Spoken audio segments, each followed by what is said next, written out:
Here are my top 3 takeaways from such a fun and synergistic conversation with Doug Shapiro.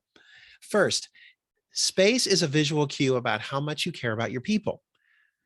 If you walk into a hospital waiting room and it's dark and dingy and the furniture is ratty, how are you going to feel about going into surgery?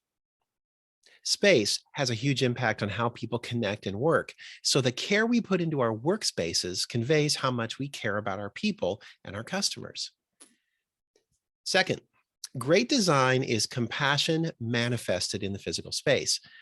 Doug drew several comparisons between compassion and design. First, it's all about the process, and it starts with empathy to truly understand what people are feeling and what they need. Then it takes action on that insight and creates spaces that affirm human value, capability, and responsibility.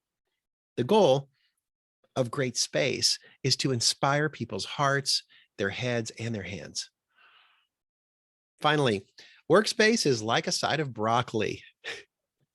The debate is raging on whether or not to require people to return to work, or even if they should.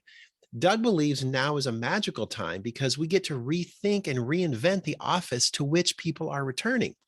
He offered a metaphor. Work is like a side of broccoli. As a kid, we're forced to eat it, so naturally we hate it. But in reality, it's tasty and healthy. But when we don't get to choose, we feel differently. When we're older, though, we get to choose when and how we want to eat broccoli, and it's so much better. What if the office was always a choice, not a place you had to go? Would we feel differently about it? Doug suggests we change the conversation about return to work.